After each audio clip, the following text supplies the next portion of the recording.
Hello everybody, CW here. I got a couple of bullets here I just want to show. I've had a couple of inquiries from a number of people wanting to know what I had for molds and different bullets and such. And there really is quite a few of them, so it's not really something I can show all at once without it being a big ordeal. But what we've got here is, I believe, all of my 35 caliber handgun bullets. Well, these would be appropriate for 9mm 2. I've got those in the back over here, and I'll have to reset up to show you those better. I'll do that after. And I've got them set up roughly from the biggest to the smallest, that being 225 grains with this Lyman 627 to this 125 grain pointed Lyman, which I don't remember the number of, and a couple 125s, and then 130s, 140s, 145s, 150s, 155s, 150s, 155s, 58s, 60s, 70s, 75s, 180s, 185s, 190s, and 200. There is some hollow points mixed in. I'll pull a couple of them down as we go across, see if I can remember all these numbers off the top of my head. This one we've already said it's a 220 grain, 225 grain. Again, alloy dependent.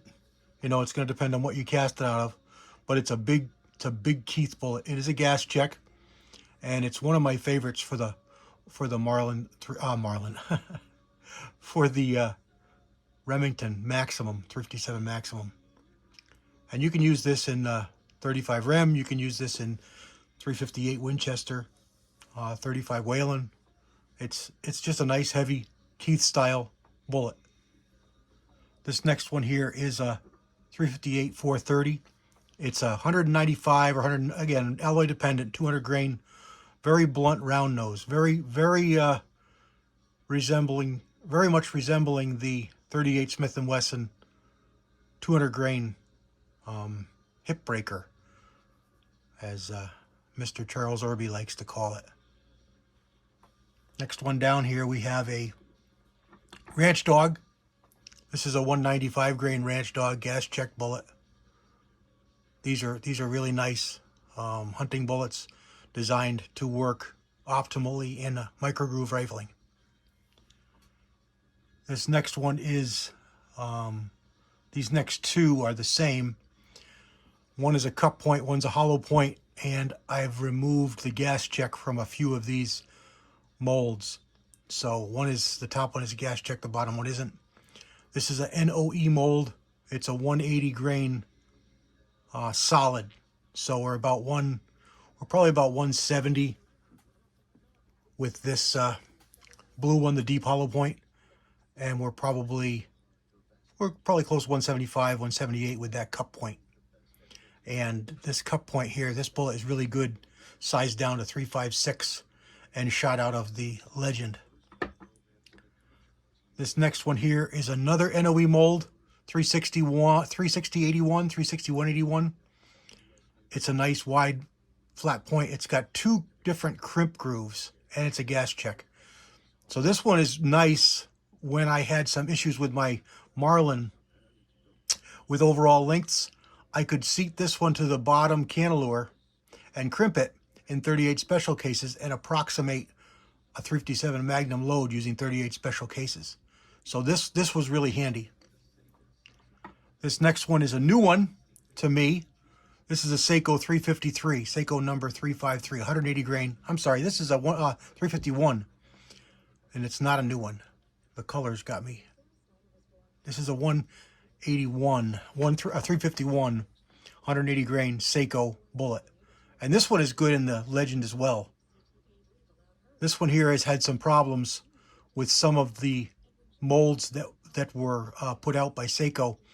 And the problem was it's always good as a rifle bullet, but it's sometimes problematic as a pistol bullet because the driving bands were different diameters.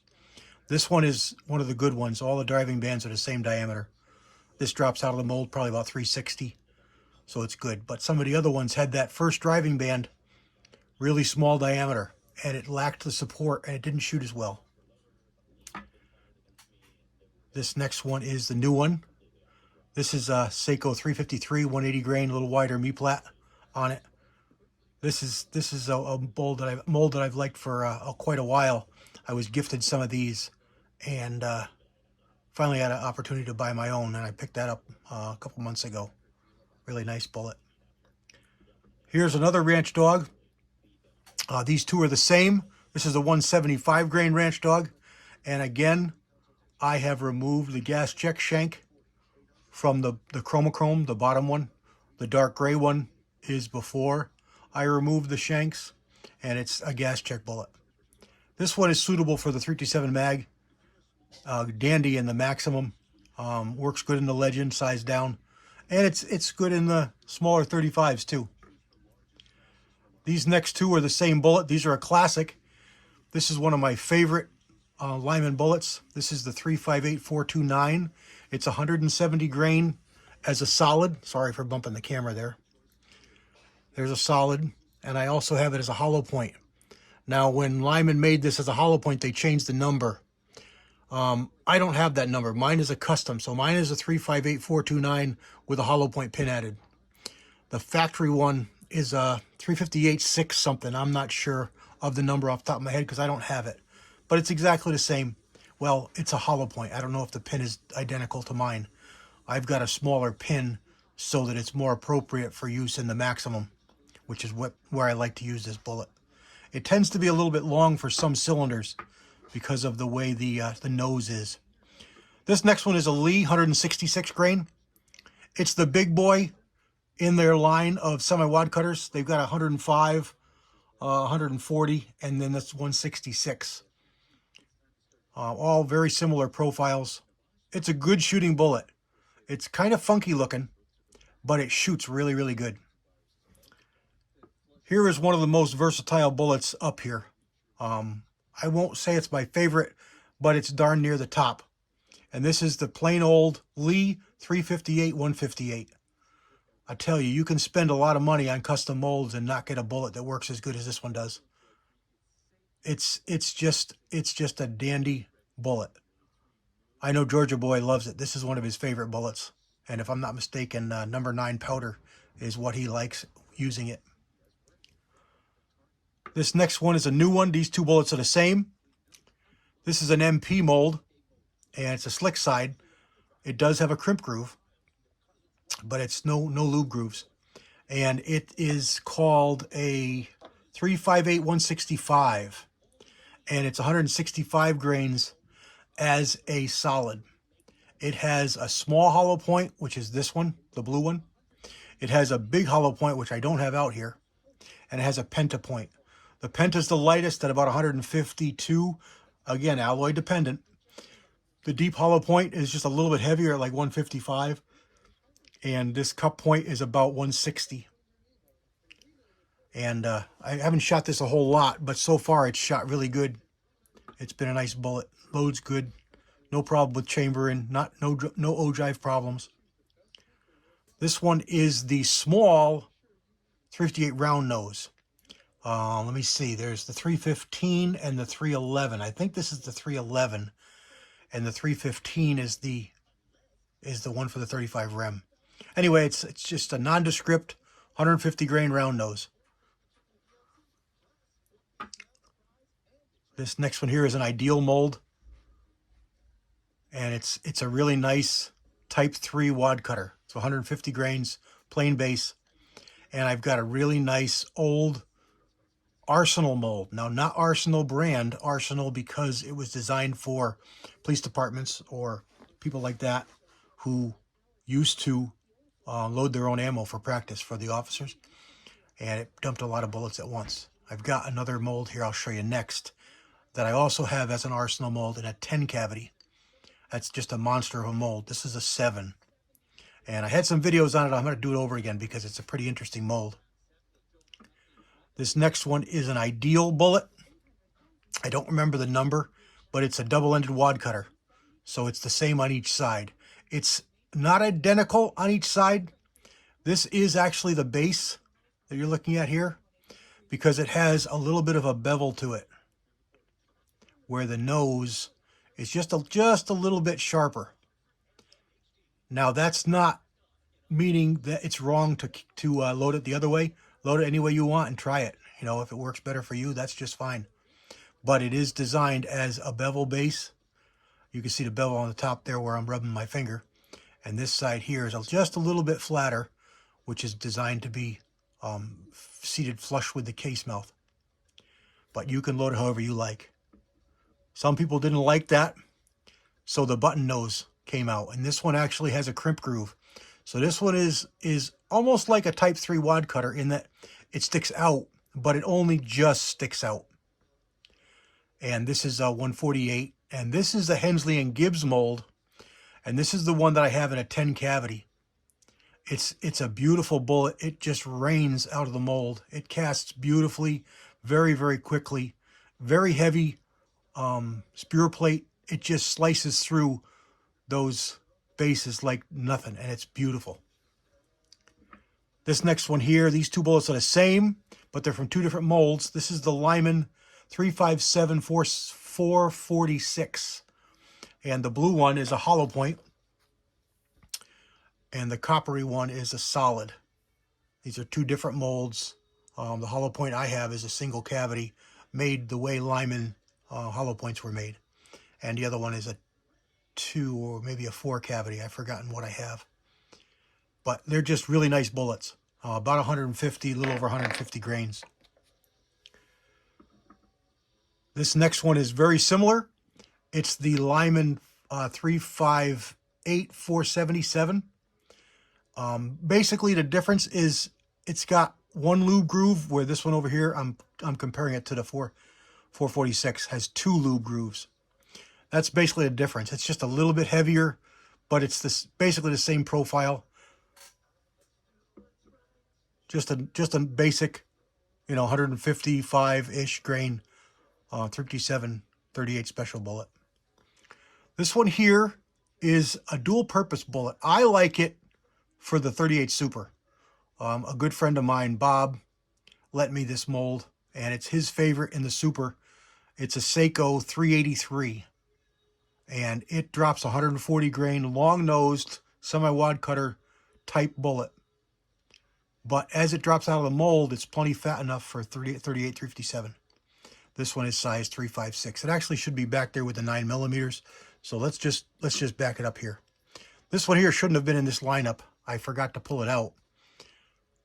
This is the 130 grain truncated cone 9mm bullet from Lyman. Really, this is a really nice bullet. I like this bullet a lot. It casts really well. It shoots really well. My Supers love it, and I don't have a 9mm, but it's a nice bullet all around. We'll back that one up just a little bit. This one here is a custom mold. It's a very, very old mold. It was discontinued long ago. It's about 121 grains, if I'm not mistaken. Semi-wad cutter, but it's a different looking semi-wad cutter. They're almost parallel sides, so it almost looks back like this Seiko, this Ideal bullet here, as a Type 3 wad cutter, but it's a semi-wad cutter. But this one has been made a hollow point, and if you look in there, it's actually a Hydra shock. It's got a post in the middle of that big giant hollow point, and it weighs about 117 or 118 grains. With this, I believe this is 20-1.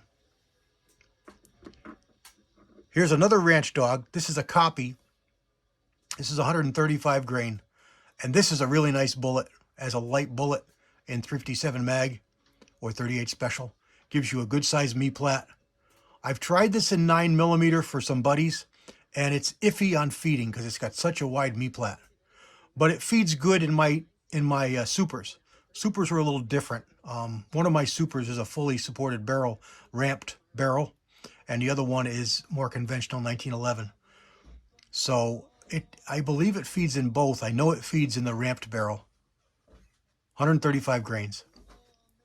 Here's another really nice universal bullet. Again, you pay a pile of money to duplicate it, but you wouldn't get a better bullet. This is a Lee 358 125, 125 grain, single lube groove, one crimp groove, and it's a pretty nice profile. Generally not an ogive bullet, but it's just a really nice bullet. And the last one here in my line of 357s is this really old style pointed bullet. Lyman made two of these, one in 44 and one in 35. And I have molds for both of them. They're single cavities. So it'd be a bugger to make a bunch of them, but it is a neat bullet. I cast this one super hard. This is lino because it deforms so easy with that point on it. All right, let me put you on pause a second and reset the camera up, and we'll look at those 9mm in the back. All right, here is my few 9mm, and most of these, the four on the right, are all 380. This first one here is a Lyman mold, 356, 635, 637, 147 grain bevel base. Loads really nice, shoots really well. The Legend shoots it pretty good. That's what I use it in. Here is, oh, look at there. That's not even a 9mm bullet. That's that same Lee 358 125. So there's a little closer view for you. If you want a light 125 grain, that's a nice one. Shoots really good, plain based. Just a really common, good looking bullet. I didn't realize I had that one out there twice. This one here is a mold I no longer have because I didn't use it and somebody was begging me for it. It's an old 115 grain semi-wad cutter for the 9mm. Off the top of my head, I do not remember the number, 356 something or other. But it's a nice little bullet. Now, before I got rid of it, I cast myself up a big mayonnaise jar full. So I got enough for myself for a while, unless I really shoot it a lot. But about 115 grains. And generally it fed really well. 9mm bullets, 380 bullets for me. This is what I call the Lee wide flat nose. It's a 95 grain Lee bullet made for the 380. And it's just a really nice bullet. I've never had a problem feeding this, even though it's got such a wide flat point. It would work a 9mm, and it would work a 357. It drops big enough. So if you wanted a really light bullet in 357, very similar to this Ranch Dog 357, but with a little less weight. This is an M&P mold, 35893. Comes with a hollow point pin and a solid pin. This is a really nice bullet. I was able to get some really nice mushrooms with this in the 380 at under 1,000 feet per second. Loaded it at about, casting it at about 8 BHN. So about 30-to-1 alloy. It worked really well. And the last one here is the Lyman dual purpose. This one here had the same number, and it was released in two different weights. This is the 80 grainer, 85 grainer, and they had 120 grainer with the exact same numbers. 358, what is the number on this one? 242. 358 242. It shoots good. It's just a typical round nose 380 bullet.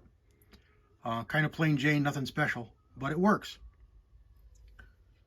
And I don't know why this was out here, but this is a really nice 45 Colt bullet. Lee makes this one. I really like this bullet. Anyway, there it is, guys. I hope you found some information here. Yeah, it's a pile of bullets. I'm a bit of a 35 caliber nut. This is just the pistol stuff. I did another video with the rifle stuff, but I believe it was deleted with the channel, so I'll have to redo that one. And if you like these videos, I can do them in a number of different calibers. I got a lot of 45 caliber bullets. I did the 45 Colt, the 45-70 display a while back, and that got quite a few likes. So if this one's popular, I'll make a couple more with a couple more of the molds and bullets that I have on hand. All right, everybody. Thanks for sitting through my droning. I hope you found it informative. God bless everybody. CW out.